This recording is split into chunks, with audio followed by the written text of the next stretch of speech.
chinois. Et moi, je ne suis pas un militant à chaque fois qu'on parle des différents sujets, c'est ce qu'il faut comprendre. Donc, vous pouvez dire parfois il n'a pas le même langage que moi ou il n'est pas assez...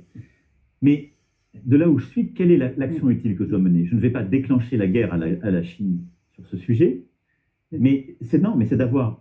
Est-ce que c'est à la hauteur de l'urgence de la situation aujourd'hui? Alors, on parle de ces 11 millions de personnes, on a tous vu vous ces avez images parfaitement raison, je vais vous dire ce qui à mes yeux est à la hauteur. D'abord, ma responsabilité, c'est d'en parler au président Xi Jinping, aux autorités chinoises quand elles viennent en France ou quand je vais en Chine, et c'est de le dire publiquement, ce que j'ai fait.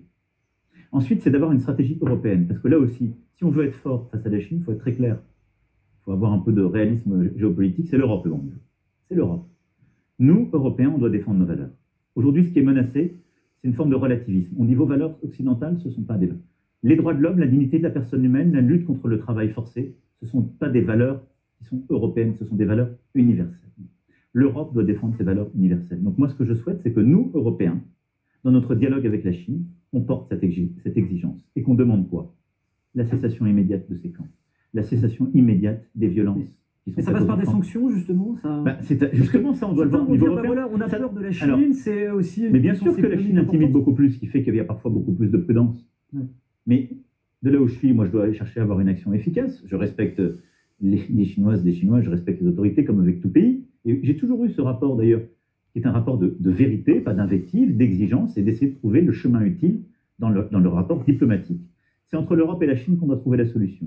Ça doit d'abord passer par l'exigence d'envoyer une mission des Nations Unies et des observateurs internationaux. La réalité, c'est qu'aujourd'hui, ce qu'on ne peut pas accepter d'un membre permanent du Conseil de sécurité, c'est de refuser toute présence et toute capacité des Nations Unies et d'ONG à voir et à apporter une réponse qui est humanitaire et de trouver une solution. Et ensuite, il doit y avoir un dialogue entre l'Union européenne et la Chine sur ce sujet. Je pense que c'est notre devoir et je pense que nous, Européens, on fait de la géopolitique, de la souveraineté, du commerce, mais on fait aussi une géopolitique qui doit être respectueuse de nos valeurs, comme ce qu'on a fait sur la liberté d'expression. Donc oui, donc moi je l'ai dit, j'ai commencé à le faire, à le lancer, je veux qu'on accélère, je veux qu'on le fasse en européen. C'est comme ça que j'ai proposé qu'on structure la relation avec la Chine. Quand le président Xi Jinping est venu à Paris au printemps 2018, on en a parlé, mais j'ai fait venir à l'époque le président Juncker et la chancelière Merkel. C'est comme ça qu'on doit structurer le dialogue avec la Chine. Et après, je pense qu'on a tous un rôle à jouer aussi. Quand il y a une entreprise, un pays qui se comporte mal, les politiques de mobilisation citoyenne, elles sont très importantes pour mettre la pression. Et vous le faites. Il y a une question qui est revenue quand même par rapport au son domicile fixe. 300 000